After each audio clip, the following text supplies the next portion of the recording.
cursed that feeds their children too.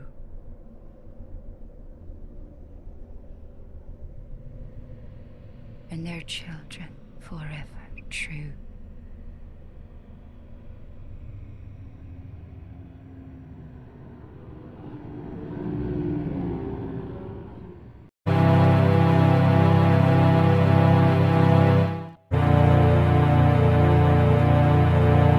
The Old Hunters is the first and only, I believe, downloadable content pack for Bloodborne. It's new story stuff, you know, there's new levels and bosses in the game. $20, it came out in, like, November. Sorry it's so late, I have quite a bit of a history with this DLC pack. So the DLC has 5 bosses, one of which is optional, and 3 new areas. The first of which is just really bad, didn't like it at all. It's Cathedral Ward. It is the exact level of Cathedral Ward, but there's, like, really like tan deserty sand or goopy stuff. I don't even know what to call it. There's like weird stuff, and it kind of cuts off some paths and creates new ones. So the layout is different, but it's the same area as Cathedral Ward. This confirmed my fear from the trailer that most of these new areas are old areas that have tweaks to them, or just adding new levels to old areas. So that was majorly disappointing. Before I actually talk about the DLC content itself, there's a problem I have to mention, and it's the fact that the moment you defeat Gehrman, or the Moon Presence, the moment you beat the last boss in the Bloodborne base game, it resets your world at the beginning as if you started a new file in New Game Plus. You have all your old items, and you're at the same level and all your experience, but you're in New Game Plus, and all your world progress is gone. All your shortcuts all your doors are relocked, and all your shortcuts are closed. Dark Souls 2, you had to do that in the Majula Bonfire, and it gave you a chance to finish things up, and it asked you before you wanted to do New Game Plus. This adds such a barrier to the DLC, because not only, if you want to use your same character, do you now have to play the DLC on New Game Plus. You can't access the DLC until after you beat Vicar Amelia, so you must now replay the first quarter of the game. That's the Cleric Beast, that's Father Gascoigne, that's Vicar Amelia. I guess you could technically skip the Bloodstarved Beast. But that's a significant chunk of the game. It's the whole start of the game, and you have to redo it on New Game Plus. Fire the developer from Software who said that'd be okay. They are punishing the players for beating the game. And even if you do start a new character because you don't want to do it on New Game Plus, which you absolutely should not, it is absurdly difficult on New Game Plus. And even if you do, you still have to replay the first quarter of the game. I'm telling you, this DLC is for people who are already past Vicar Amelia but haven't finished the game yet. Which, considering the rareness of the Gehrman trophy on the PlayStation Store, is a lot.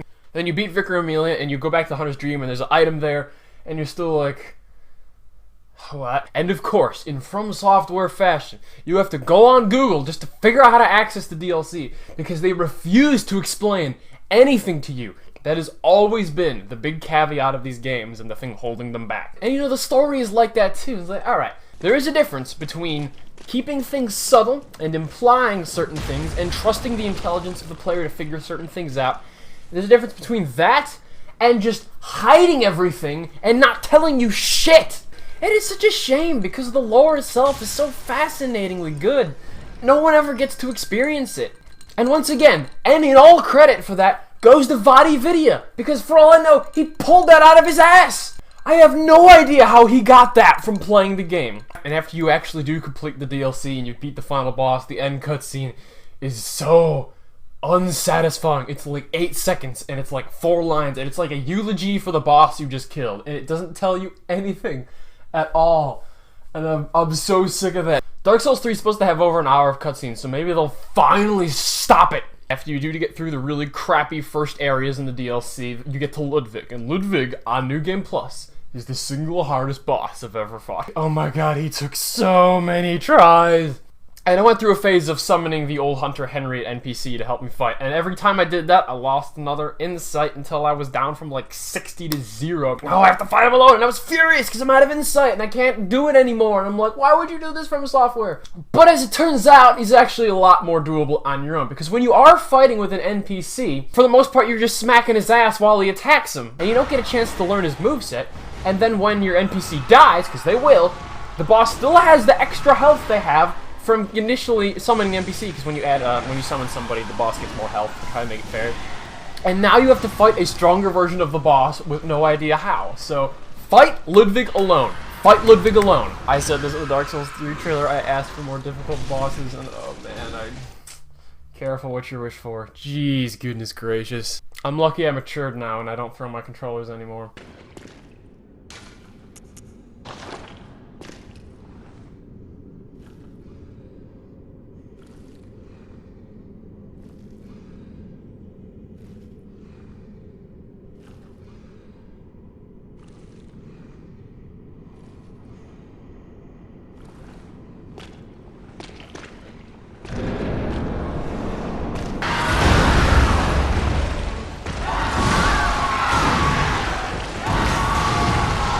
But when you do finally beat Ludwig, it is so immensely satisfying. That is why you play these games. And you're like, I did it!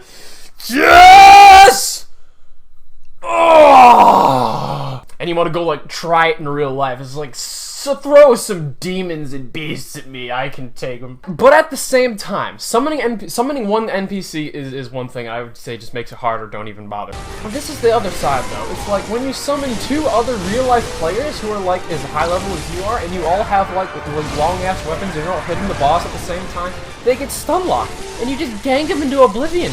And it's so easy, and it's not the least bit satisfying. Summoning other people completely breaks the game. And part of me is going like, after all the BS they threw at me with Ludwig and forcing me to play on New Game Plus, if you from Software, you're gonna let me summon people in, I'm gonna summon people in, and you're not gonna make me feel bad about that, because the game allows me to do it, I might as well be able to do it, right? And that does partially ruin the, oh my god, I beat the boss on my own thing, when you know you could just summon people. I mean, if you have integrity, you can still be like, nope, nope, nope, I'm gonna do it on my own, but even doing it on your own now doesn't mean as much, because like, part of you is like, yes, that was satisfying and I did that, but why? Why did I waste all that time? I could have just summoned people in, and it's the fact that you know other people are just summoning people.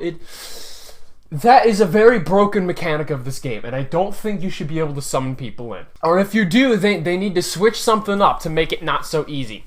Because clearly, all these bosses are designed to fight one person, and when you add 2 more, they can't handle it. The old Hunter's armor set is really cool. You got like a new cape, and you have like a freaking Mad Hatter hat from Arkham City. It's awesome. Another problem with the DLC, I think, is the weapons themselves. Again, they all look cool, and they all do really cool stuff, and they're all very unique. You have the Threaded Club, which is called the Beast Cutter. That's dumb. They should have called it the Threaded Club. That would be so cool.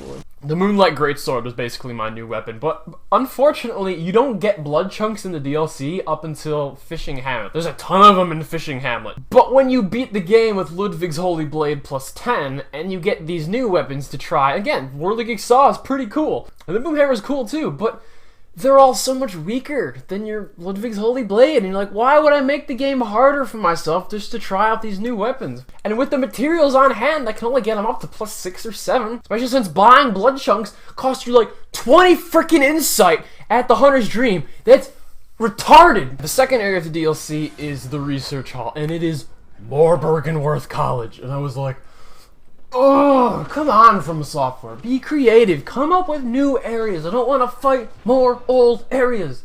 I mean, the layout is different. It's very vertical. There's like a bunch of elevators and staircases, and there's a thing, you spin it at the top. So there's a whole Astral Clock Tower aspect of that I do like. But it's in the aesthetic style of Bergenworth College. I'm like, I've been here, done that. But there's these big mushy sacks of people, and there's still voices coming from them. It's like, Lady Maria, I'm a robin. Will I ever curl up and become an egg? Lady Maria, what say you, Lady Maria? And there is a lot of fascinating background stuff. Again, if you dig deep, or have other people dig for you. There's 2 kinds of people in this world, Vadi Vidya. Those with loaded guns, and those who dig. You dig.